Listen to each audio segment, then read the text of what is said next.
What's up, guys? Welcome to player profiling. This is going to be database analysis. We're also going to chat about some of the subcategories for profiling opponents. And in order to start the session, we'll actually head to the configuration area where we can actually configure the different types of players. So I'll head to color markers. Now, I don't really use the hand-to-note color markers, and that's because I would typically recommend that you use the client-side markers, simply because they're a bit easier to see. Just as a simple example of this, if I fire up a random hand from the data-mined database. So when the HUD loads up, we'll just take a look at how the profiling tag appears on the tables. And we'll also explain why I recommend that you probably don't use the hand-to-note coloring tags. Now we're actually going to, while we wait for the HUD to load, we're going to play around with some of these colors. So we'll start with our main categories. We know that red is going to be our regular red tag. So here you can see an example of the HUD in the way we'd profile someone in hand-to-note. So we would hover here and we would choose the color we want. Pretty straightforward. This guy is probably a red tag. Now, the only thing I don't really like about this is it's just one very small aspect of the actual HUD panel itself. And in terms of optimal tag recognition for our subconscious or peripheral vision, this is not ideal. We're just not going to pick out a small square of color amidst all the color of this particular panel. What we really need is a color that completely surrounds the player, and it's obvious that that particular player is associated with that profile. So if you have a look, for example, at the way that color tags work on stars and probably some other networks as well, when you assign someone a red tag, you have the entire avatar immersed in a red tag, in a red line or a red outline surrounding that player. So it's a lot easier to pick up quickly on the fly, even with our peripheral vision, that the two guys in the blinds are orange tags, for example. So that's one of the reasons why I wouldn't recommend using the hand-to-note coloring system. However, if client doesn't really offer good colors, sometimes you might get an out-of-the-way client that only has 3 or 4 different colors. So obviously you would then default to hand-to-note. So in hand-to-note, we can actually change the colors. Now this default red, I don't like it very much. I think we want a nice bright red for our typical reg. So the red tag, this guy is going to have something like 25 VPIP or less, but they're definitely going to have above 20 VPIP, and the PFR is going to be slightly lower than that. You might get someone who's playing like 24, 21. 3-bet stat is going to be 8% or lower for this red tag profile, and they're generally not going to be terrible. If you have all the same stats, but we're talking about someone who's not very good, you might want to use the green tag instead. Now, the reason why I like having this light red tag for the reg is we'll actually introduce one of our subcategories. I'm not sure if I can move the arrangement here. So we'll call this tight reg. Now you might think, what's the point? We have the knit tag, which is orange. So let's bring that up. Well, what happens if you've got a reg who's playing something like 1915? Now with that basic classification, if you are classifying knits at lower limits, you might say something like 18 and lower. But the thing is, there's first of all clearly a gap between someone who has 18 VPIP and someone who has less than 10 VPIP. And the other thing is, there's clearly a difference between a reg who has 20 VPIP and a red tag reg who has 25 VPIP, right? These are different. So what do we have here? We have possible subcategory where you still classify the guy as red, but you give them a darker shade of red. Now let's see what the best color is. That's probably too dark. Something like this, right? Maybe a little bit lighter. So you can see we have reg, we have tight reg. This is basically an intermediary profile between reg and knit. These guys might not be that bad. Now in a similar way, we've said that the green tag in some ways is fairly similar to the red tag. The only difference is we've observed some fairly fishy tendencies. We'll actually give this a fairly light green color here for the fish. Well, there's again a difference between a fish who's very loose passive playing something like maybe 30-15. That would definitely be someone we would give a green tag to. But you also get green tags who are playing something like maybe a 16 VPIP and a 5 PFR. Or, well, that could be an orange tag, I guess. You could classify them orange if you wanted to. Maybe a green tag who's playing something like 2012, for example. clearly very tight and usually quite passive. If you have a look at these types of opponent profile, they are usually going to have a low ATS. They're usually going to have a low 3-bet %, but technically their VPIP is above 18, so we won't necessarily give them the orange tag. So what's the logical color here? Well, let's add another color marker. So we're going to pick a similar shade of green. We are just going to take a darker version of this. So still a green tag, but this is just to say this is a very tight green tag. In fact, I especially like to use this for tight passive, okay? And when we have fish for green, that's basically what hand to note has by default. We'll actually call that weak reg, okay? So you can see that there's not really a big difference between red tag and green tag. There's going to be some stat differences. We would expect weak reg probably to have a slightly wider gap between VPIP and PFR. But generally, these are kind of the same profile, apart from one is relatively skilled and the other is relatively weak. So green is really weak reg, which we sometimes use the term fish for as well. There's, of course, Donk, which is vivid pinks. This is one of our main categories again. And by the way, you could extend this further, and you can, a lot of sites let you customize any amount of colors that you want these days. And this really allows us to have a lot more granular control over profiling. So let's think about some other variants. Knit, right? What is the difference? And if you're playing 200 plus, like you'll barely use the orange tag. So one thing you can do is feel free to shift these all upwards. So you can say a knit at 500 now is actually someone with 21 VPIP, for example. That's completely fine. A tight reg is someone with like 24 VPIP or less. That kind of approach if you want to. If you're playing lower limits, you're going to run into guys who have something like 10 VPIP, which is, or less even, which is fairly ridiculous. But you could also have an orange tag, and we can make this dark as well. Let's see if we can find an orange. So a really dark orange, that's obviously too much. Unfortunately, hand to note doesn't let you slide this around as far as I know. You actually just have to click somewhere and hope it's the right color. So, sometimes you hear players talk about rock profile. The only difference here is that there's a lot of debate on what the difference is between a knit and a rock. So some people tell you that a knit is tighter than a rock, and other players will tell you that a rock is tighter than a knit. Basically, there's not really an accepted definition. It probably depends who you've listened to. So this might not be a good way of describing this, but if we were to hypothetically say that a rock is a really, really tight knit, then we could call that rock, for example. But you may have heard it the other way around. You could reverse these if you prefer. You could call the orange tag rock and then the really tight version a knit, whatever you prefer.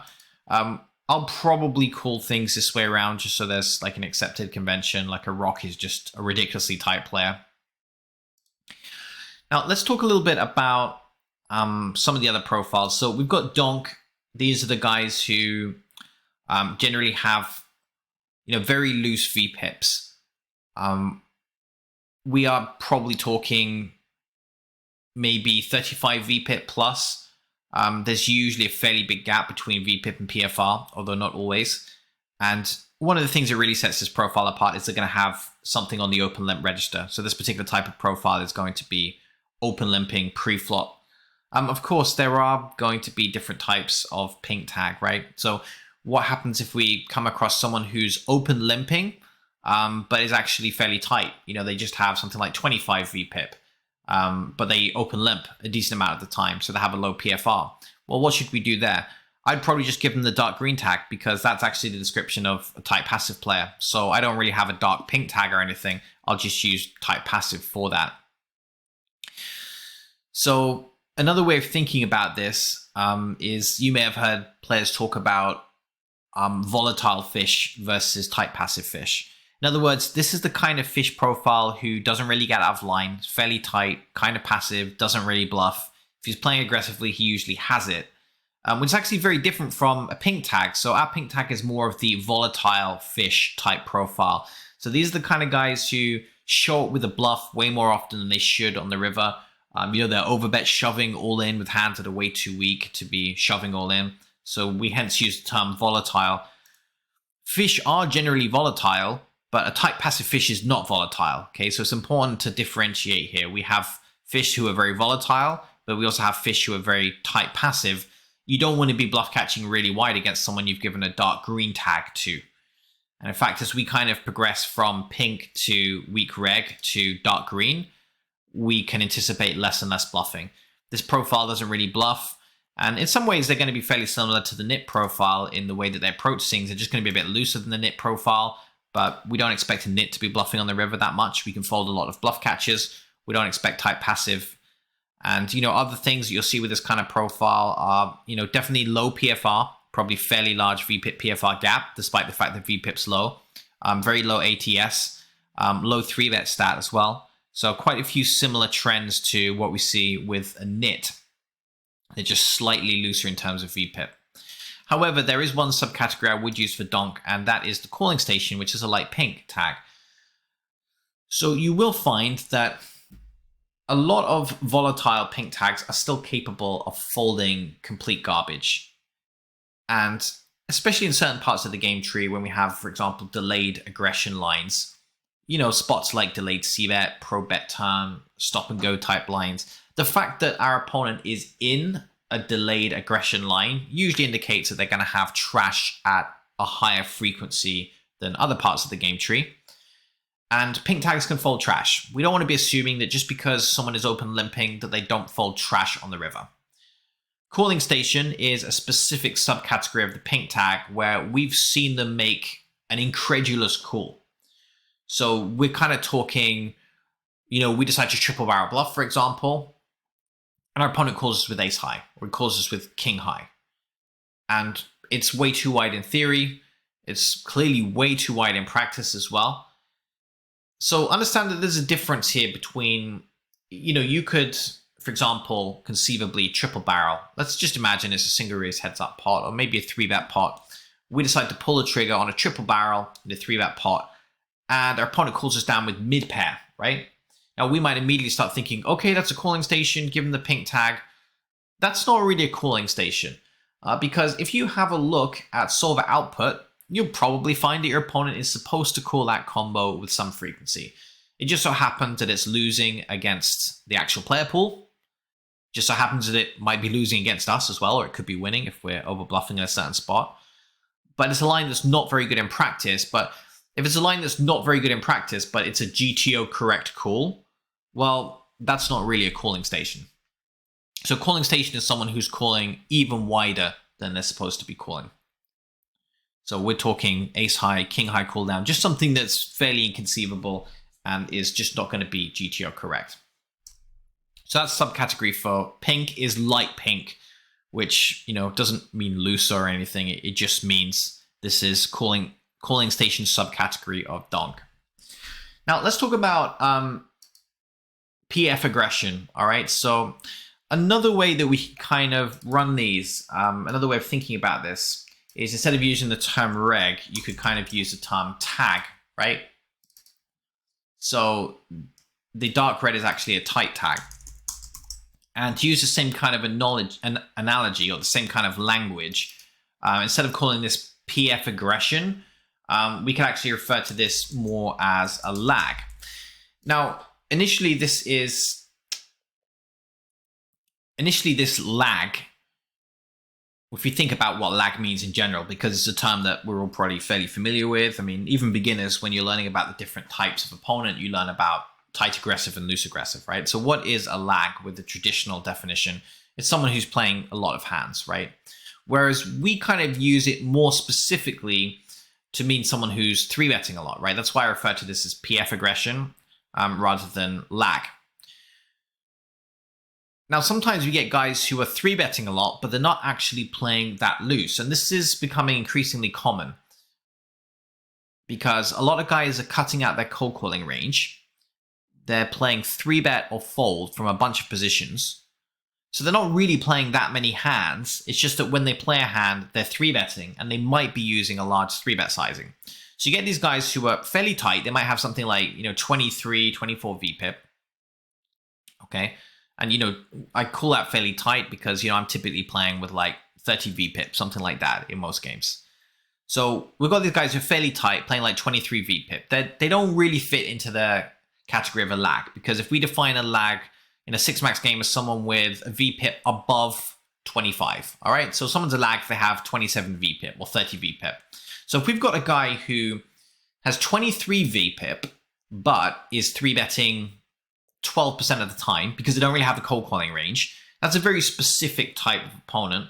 That's almost always someone that's been exposed to some type of training content and are just kind of following the very overhyped system that everyone's using and are not necessarily generating profits with, which is, don't cold call, 3-bet a lot, 3-bet large sizing, c-bet entire range for 1/3 pot, that kind of thing. These guys are not necessarily winning, but the point is they've subscribed to some kind of training system. Okay, so this is, in some ways, it's kind of like another version of a bad reg, but we get different versions of this. Like you could have a 23-17 with very low cold call and 12% 3-bet who's crushing it, for example. It's going to depend a lot on what they're doing post-flop. Either way, this is a very specific type of opponent profile. It's not really correct to call them a lag. So a lag for us is someone who is 3-betting above 8% of the time and potentially using large sizings and also having a VPIP above 25%. So what about these kind of hypermodern, run it once GTO regs with the 23 VPIP, 11 or 12% 3-bet and probably something like 5 or 6% overall cold call? Well, we can create another sub profile for this. It's not one that I've specifically mentioned before outside of this training session, but it is something that I've been employing over the last 3 to 6 months as one of my sub categories. So let's just create that right now. So we're going to head to the cyan. So we don't want blue, we want cyan specifically, but we're going to go for dark cyan. All right, that's probably a bit darker than I actually use. Something like this is perfect. So what should we refer to this? GTO Rio Reg. All right, that's probably not what I'd refer to this as, but I don't think I've explicitly given this particular profile a name, but specifically refers to someone who 3-bets a lot, maybe uses large sizings, but also has a very low cold call and a fairly snug VPIP. All right. Whereas a lag for me is someone who's fairly aggressive with 3-bets, but also has a high VPIP. So, one of the differences between these two profiles is that the lag is probably cold calling quite a bit, just in general. So they still have a fairly high cold call. So that's going to drive up their VPIP. Whereas this type of opponent is not doing that. They probably have 0% button cold call in some cases, for example. All right, forced post-flop aggression is another subcategory, and this is another subcategory of weak reg. So just to kind of draw a parallel here, we've got Donk, and then we've got a lighter version, which is calling station, so a specific type of Donk. We've got weak reg, and then we've got forced post-flop aggression, which is a specific type of weak reg. Again, I think, we're talking about volatile in this session. Let's call this volatile weak reg. So when would you give someone a volatile weak reg tag? It's typically when you have someone already classified as green, but then they run a bluff which is wider than you would expect. So it could just be something where, they barrel the turn with 0 equity, for example, or, it could be they overbet the river with complete airball, which is something that some green tags will never do. They'll just never overbet bluff the river, right? The point is, this is a specific type of weak reg where you can expect them to be splashier than the overall profile. So we're going to see things like triple barrels with bluffs, for example. So volatile. So you can kind of see that although we have volatile weak reg and tight passive, both as subcategories of the weak reg profile, these are very different profiles, right? On the one hand, you've got a tight passive guy who hardly ever bluffs, fairly snug pre-flop. You could just fold a lot if he's playing aggressively. I mean, if he ever overbets, then you're probably crushed. And at the other end of the spectrum, you've got these volatile weak regs who are, probably playing a little bit looser pre-flop, but the key idea here is that they're doing things like bluffing post-flop in some spots where we wouldn't necessarily expect the average green tag to be bluffing. So next time someone runs like an inconceivable bluff against you, maybe you've already got them marked as a green tag, this is just a slightly lighter version of the weak reg. Or the other way of thinking about this was actually kind of the original way of thinking about this is you can also think of this as a subcategory of lag, right? So you've got the lag profile, But we know our green is fish, right? So you got a lag profile, mix in a little bit of green, and what have you got? You got a lag fish, right? So it's not really too important what it's a subcategory of. In some ways, it's like a mixture of a lag and a weak reg, right? But originally, I used to refer to this as forced post-flop aggression. So someone who's just bluffing too wide post-flop, basically. All right, so decent. Usually we'll define decent in a couple of ways. And the first is just going to be win rate. So if someone has, you've got a large sample of hands on them. I mean, for example, we've got a data mine here. You know, there's some regs in here with 400,000 hands and high win rates. So, you know, you take a guy like this. I don't know who this is, but you've got someone who is winning at 11 big blinds at Stars Regs table over 358,000 hands. I don't care too much what this guy's stats are. This guy probably qualifies as a blue tag. If we just have a look, because this is kind of database analysis, so we're going to break out a few different stats as well. How do we classify this guy?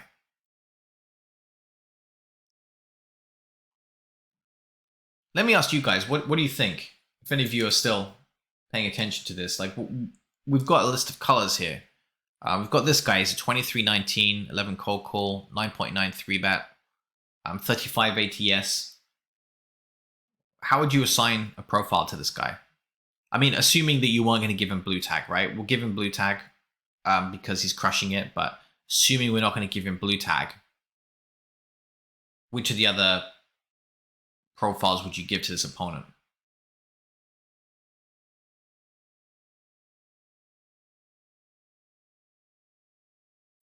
Obviously, you want this to be fairly quick, I guess, in game.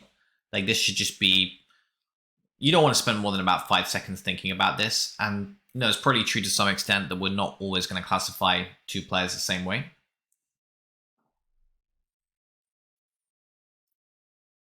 Anyway, for me, this is definitely this GTO rear reg, right? Because he's fairly aggressive with 3 bets, right? 9.9. But he's actually not that loose. 23 VPIP. He's not super aggro in late position. And you know, if you think about what GTO ranges look like, this guy is probably not open raising the button that aggressively, right? 43%. Check cold call, for example. This guy is doing some cold calling, but most of his cold calling is happening in the big blind. Having said that, this guy is also just overly tight, right? He's not playing enough hands. He's definitely a great candidate for the Dark Cyan tag, which I guess if I save, maybe they'll show up. Let's just see, because they're not showing up at the moment. We just added these new tags. Let's see if I just open that again, if I can get the new tags. Yeah, there we go. So this is the tag I'm going to give this guy. It says fish there because you can see hand to note has a very, very simplistic profiling system where every category either belongs to a reg or fish category. And, you know, while it's a cool idea to auto-profile players, hand to note only offers basically reg and fish. So that's why we have this binary option is reg. So technically, yeah, that is a reg, I guess. So if we change that and save it, it will eventually update to reg. But I don't really care too much about those options. Okay, so what would I actually give this guy? Well, if I knew that he's winning 11 big blinds over 350k hands, that doesn't happen by accident, right? Yeah, he could be running good, but at the end of the day, this guy is a pretty good player, right? He's not necessarily someone that we're going to be taking a lot of money off. This is not to say he doesn't have leaks. You know, he almost definitely has some leaks. I mean, look at that fold to river c-bet in position stat, 27%, for example. I mean, this guy's obviously trying to play GTO, but that's just not a GTO value, something that can be exploited potentially. So we're not saying this guy is perfect, but what we are saying is this guy is absolutely crushing everything and probably deserves a blue tag. And we might not be making that much money off him specifically. He's not necessarily super exploitable, although, you know, we shouldn't be too scared about playing this guy, to be honest. Like he's definitely falling too much in some spots, calling too much in others. So anyway, that's like one classification for giving someone the blue tag because they're just crushing it over a big sample. The other thing is if someone just seems to have your number and you're not really sure why. Like someone's just constantly winning against you, but you can't figure it out. Sometimes it can just be that they're running good. Other times it can be that they know something about the game that you don't. Like if someone's operating on a level above the way you think about the game, you're not necessarily going to know that, right? There's just going to be some confusion in terms of, I don't know what this guy's doing, but I know that I'm losing, basically. You know, that's how fish feel when they play against strong players, right? They couldn't explain to you why they're losing. If they could understand why they were losing, then they would be good enough to maybe not lose, right? So if someone is kind of giving you that vibe, what this means is that technically, the weaker of a player we are, the more opponents we're potentially going to give the blue tag to. Whereas if we're a very strong player, we might look at this guy and think, you know what? This guy is crushing everything, but I can see that he's exploitable in a bunch of different ways. So I'm not going to give him a blue tag. The blue tag is kind of like a warning. It's almost like a note to self to say, you don't really want to play against this guy. That's not why you're here, okay? It's a visual reminder. This guy is not what we're targeting. You might win, you might lose, you might break even against each other and lose to rate. That's probably the most likely thing that's going on here. This is for anyone who you don't feel you're going to generate a strong exploit against. And, you know, generally if someone's winning at 11 big blinds, 100 hands over 350k, there is an above average chance you won't generate a super high win rate. Not impossible, of course. Like, I think we might do okay against this guy. In which case we could just give him this tag instead. All right, let's pick out a few players from the list. Just to finish off here, I've got short stack. I don't know if I really use that too much. There's sometimes other ways to get visual indicators that someone's playing short, like if you use things like stars caption or stars helper, or equivalent scripts, depending on the room you're playing on.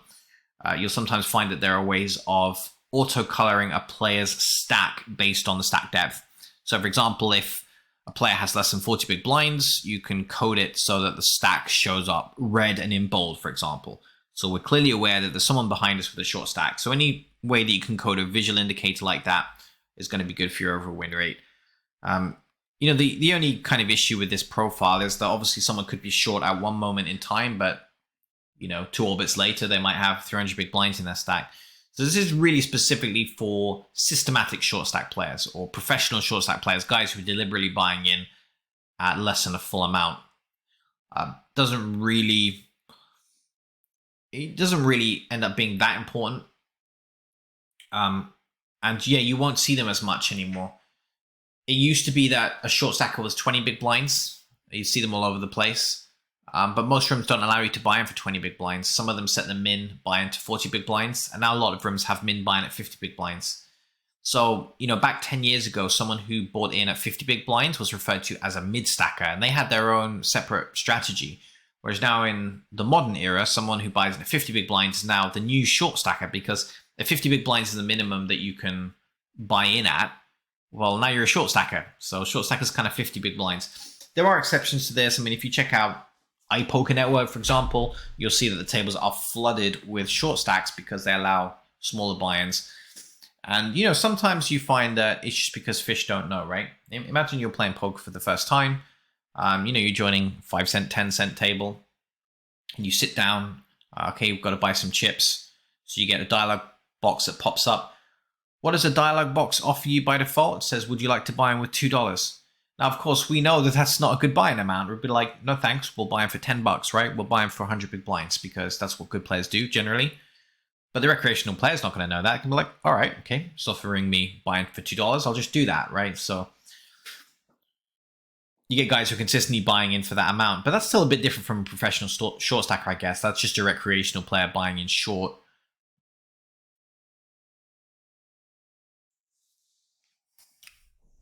All right, so let's pull out some profiles like we said.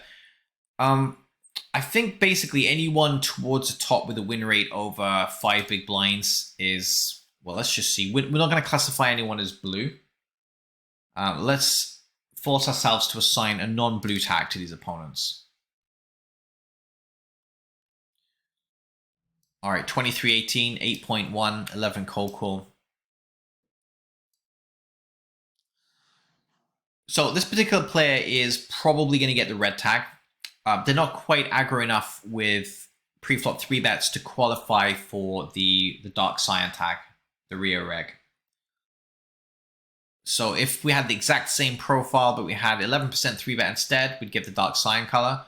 But this is actually going to be classic red tag profile for this opponent. Again, if you didn't want to give them blue, which you might do. All right, let's pick someone who's high volume, but is... In fact, we have the VPIP PFRs here as well. Pretty worth looking at that. So let's have a look at this 2822. So this guy's possibly going to be a cyan tag. Let's take a look, see how we classify this. Takes a moment to load up just because we have so many hands. I think it's about 10 seconds after I actually click on the profile. So this is a very good example of a cyan tag. So what are the key features that make this a cyan tag? Firstly, wide VPIP, right? 28 VPIP and aggressive pre-flop 3-bet, all right? But you can see this profile is also doing a lot of cold calling, and you may find that that cold call extends to other positions. I mean, look at this. This guy has 13 hijack cold call, 14 cutoff cold call, 16 button cold call. Even small blinds are relatively high at 8.4. It's probably fairly obvious why this guy is not crushing it in the same way that the other profiles are. You know, this guy mostly is probably just making money through raw aggression. I mean, have a look at some of these c-bet stats post-flop. But 87 flop c-bet in position, 66 turn barrel. OOP, we've got 71 flop c-bet OOP, which we know is not a good value to have from a GTO perspective. 48 turn barrel. So this guy's doing all right, probably just as a result of raw aggression. He's 3-betting a lot, he's c-betting a lot, he's c-betting a lot in 3-bet pots as well. Very, very aggro, probably not the smartest player you're going to run into, but very, very clear cyan classification here for this opponent type.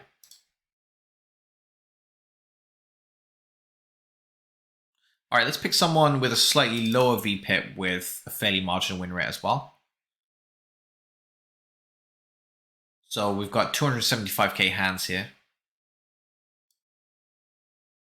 So we get someone who's possibly going to classify as a dark cyan or maybe a red tag. So the reason why it's one of those two is because we've got 2317.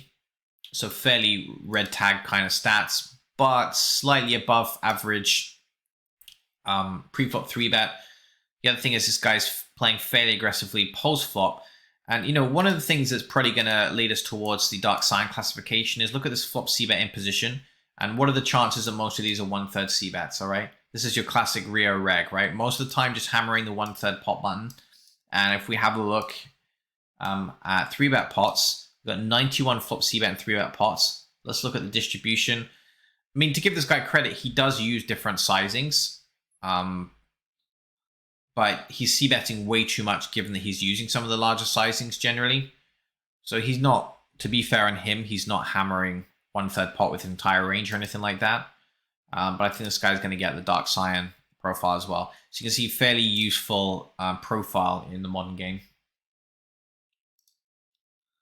Okay, let's scroll down a bit. So most of these guys are going to be one of the reg profiles. We don't want to go too far down because then we don't have enough hands for a decent classification. And most of the time, you are not going to have that amount of hands on your opponent anyway. So let's head for territory where we don't have quite as many stats, but we still have quite a few. Let's kind of hover around this 10k area. Actually, this is 100k, right?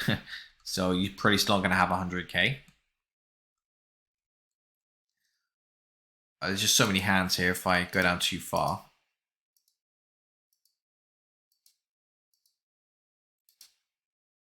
Oh, 65.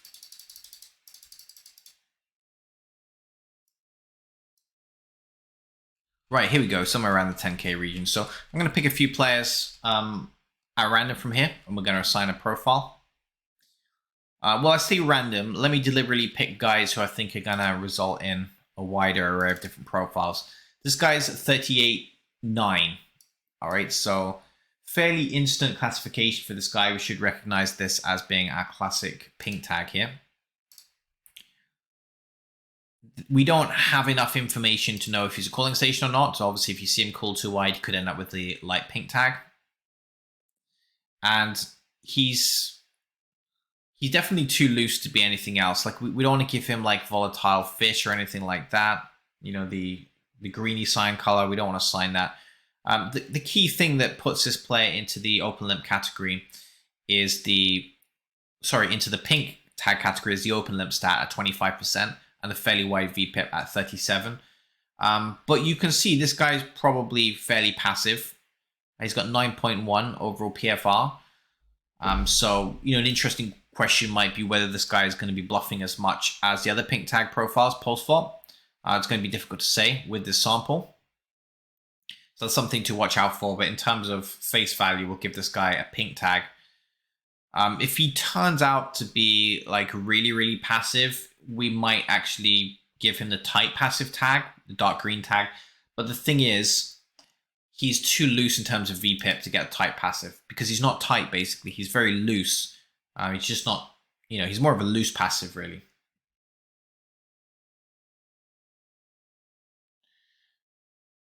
Mr. Bolster asks, can we profile players with less than 1k hands? Yeah, absolutely. You know, I generally like to wait for about 50 hands before I give someone a tag. And, you know, a percentage of my initial tags are going to be incorrect. Like when we get more data, I could think someone's a nit because they haven't played any hands in 50 hands. And then, you know, I play a bunch more hands. And, you know, I then realize actually this guy's not a nit. He's a huge lag or something like that. So I can reclassify. My general ethos here is it's better to get a tag on someone early and then have to reclassify it than just not tag them. Okay, so if you want to hold off till you have 50 hands, that's fine. But some tag should be applied without having 50 hands. So if you see someone open limp, get a pink tag on them immediately. But if you want to profile someone as a nit, then it's okay to wait for 50 hands first.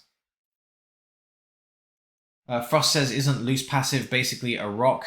No, Frost. I'm not sure how much of the session that you saw, but... oh, wait, hold on. Loose passive. No, because rock we've kind of defined as like very, very tight, right? In this session anyway. We've defined a rock as someone with a VPIP of less than 10. So definitely not loose passive, right? A rock is really very aggressive profile, but extremely tight profile. That's what we're talking about here. Loose passive is someone who has a fairly high VPIP, but super low PFR, super low ATS, stuff like that. They don't really bluff very much. So if anything, the green tag is probably fairly close to being loose passive. I wouldn't want to create another tag for this, but green tag could end up being fairly loose passive reg. If they're really bad loose passive reg, then you would just give them the pink tag instead, probably.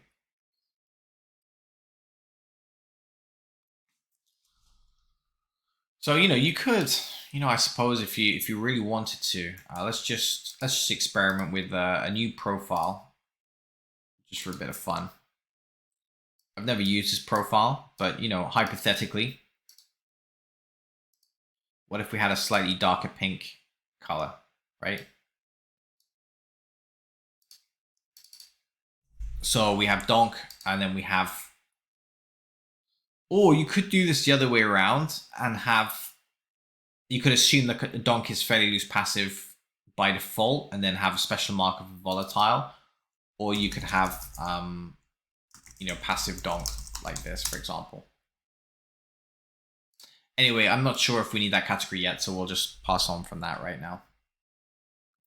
I think the key takeaway here is that, you know, this might seem like, wow, it's super complicated now, right, with all these profiles, but just understand that we only have the same core profiles here, right? What we have is subdivisions of those profiles.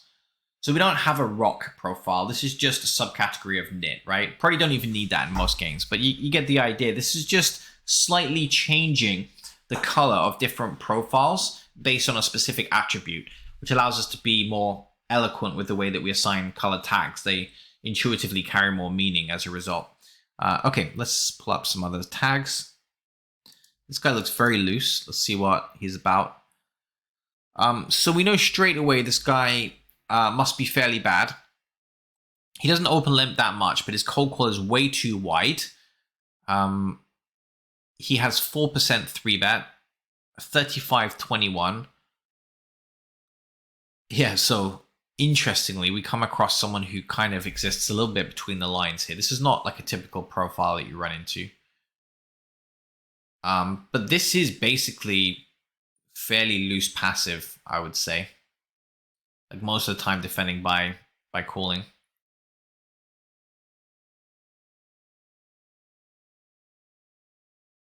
So you could, I guess, I mean, what would I give him in terms of the tags that we actually have?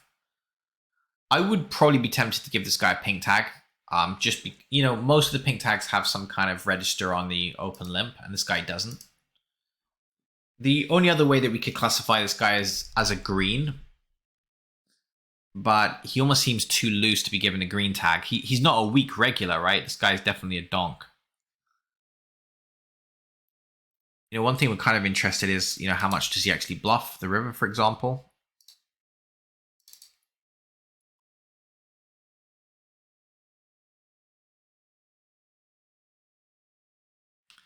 For some reason, not loading up. Yeah, so not everyone's going to classify super straightforwardly, but that's not a profile that, I can't say I've seen that profile before, really. That's like a fairly unique playing style that guy has. This guy you can pretty much see as a pink tag without even firing up his stats, because who has, 41, 42 VPIP and 6% PFR? That guy's a pink tag. So you can see some of the pink tags are actually going to be fairly passive. So, if you wanted to, I'll tell you what, let's add the tag, right? So loose passive, let's think about our options. So dark pink, like we've added. I'm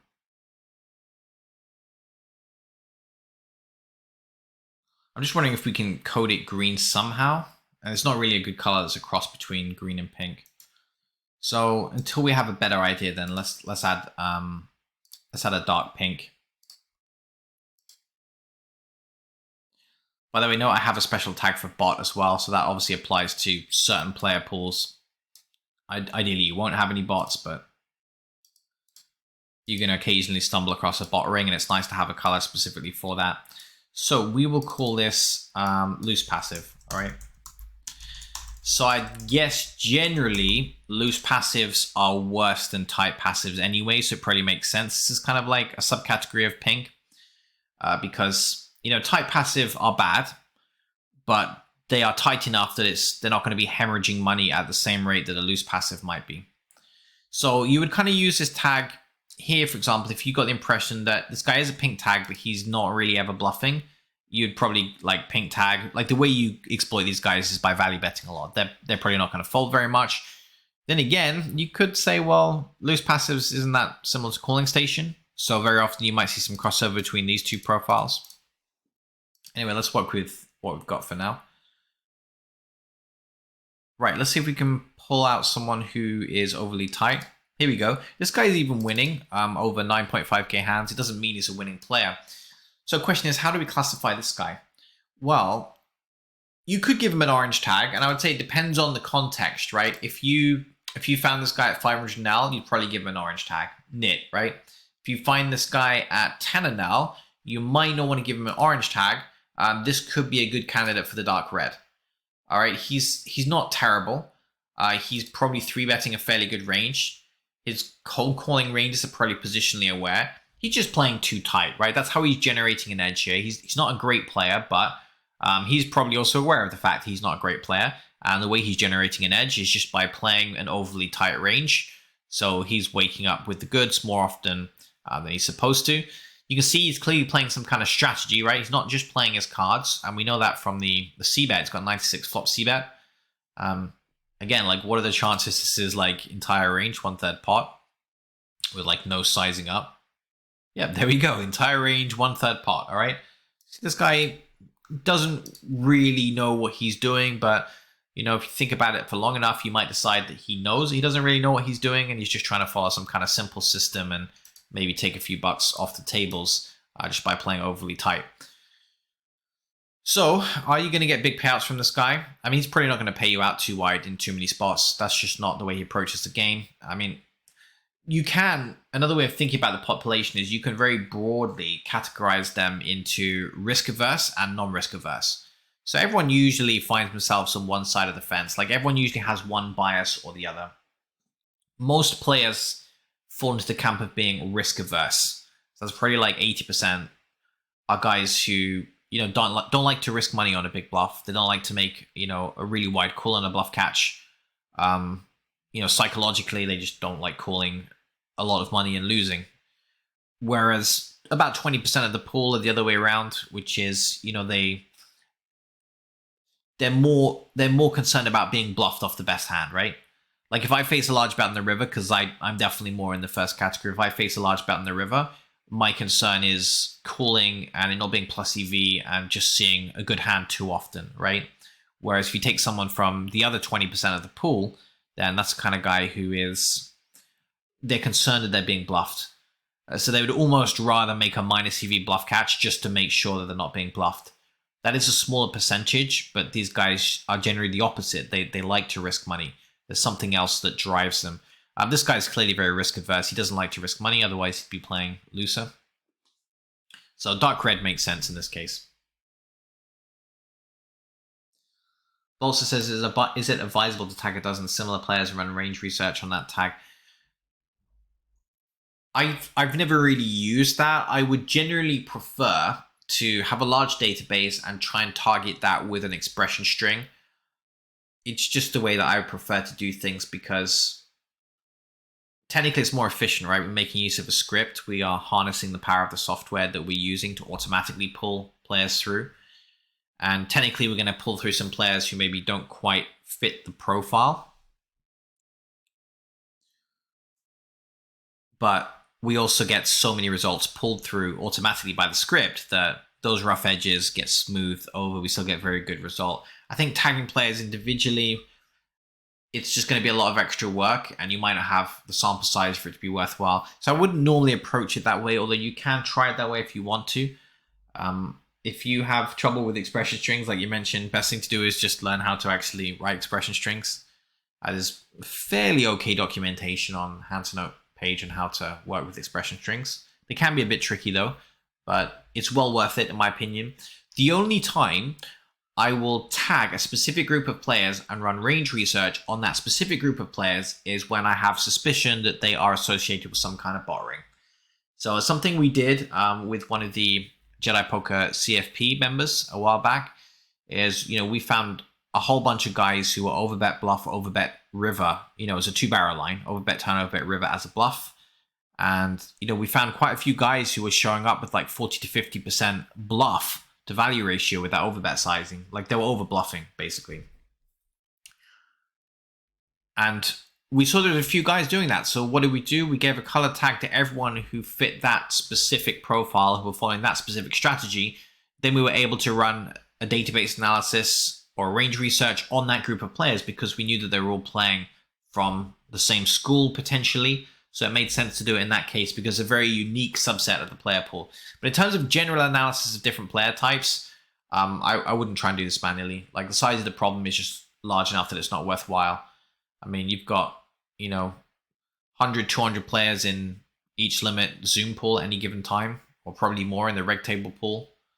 And that's just at one given time, right? We're talking about many players in the entire pool. I think it's just too much work.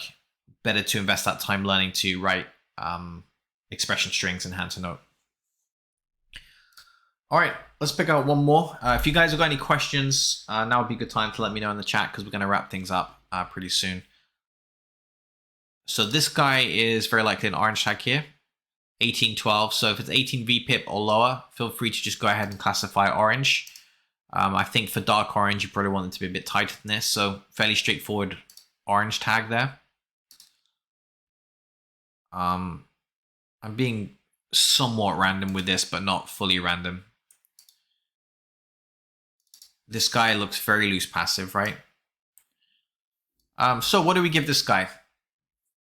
Well, green tag would be fine. We almost, again, kind of sort of get the impression that he is too fishy to be given a green tag, right? Is he really weak reg? Not really. This guy's like an obvious fish, right? Like he's really not very good. So the next question is, what kind of fish, is he a donk? Is he loose passive? Is he tight passive? He's clearly loose passive, right? Doesn't 3-bet very much. He's fairly loose at 31 VPIP. But we might not want to give him the full donk tag because he's not crazy loose, right? He's 31 VPIP. Like I say, he's got pretty much the same VPIP as me, right? So he's not that crazy in terms of hand selection.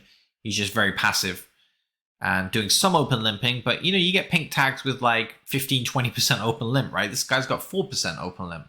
He's open raising some of the time as well. So options here.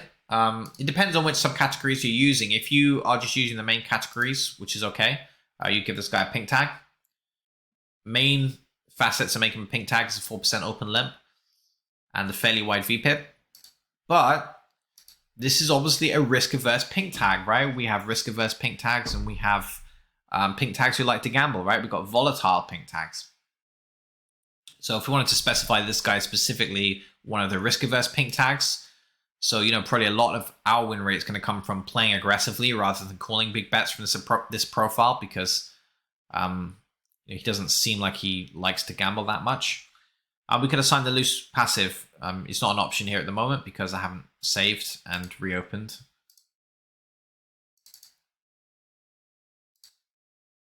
So we could give him that dark pink tag. So key takeaways are that it's very helpful. This is something that I've been doing for a while now, and I think I've pretty much covered all of the subcategories that I use. I don't think there's a tag outside these that I use, but if a specific client allows for customizing your own colors, I do pretty much use all of these for classifying opponents. I mean, some more than others. Obviously, the loose passive, we've just made that up right now. I think it's probably a pretty good logical addition to this. But yeah, technically I've just made that one up right now. But the others I've been using, I found the GTO rear reg specifically helpful as well for differentiating from like a lag and from a red tag. See, the red tag's now lost its color for some unknown reason, but this is red, obviously. So yeah, think about maybe employing some of the subcategories, but don't get too bogged down with this, right? These are subcategories. We are not trying to split the player pool into, 15 different player types, right? We're actually just using a smaller set of overall player types, but indicating to ourselves that there are specific attributes associated with individual players, right? So if you've got like a green tag who's tighter than normal, then you might give them the dark green tag. Like really, really simple. Still a green tag, but we've made a note to ourselves, this guy's tighter than the other green tags we run into. And the cool thing about this is when you think a bit more deeply, because you have a larger pool of different tags to select from, it means you're also going to think a little bit more deeply about the tendencies a specific opponent has. And if you're thinking more deeply about your opponent's playstyle, then you're also going to find more ways you can exploit your opponent as well. All right, we're going to wrap things up. So thanks very much for your attention, guys. Good luck with the grinds, and I'll see you next time.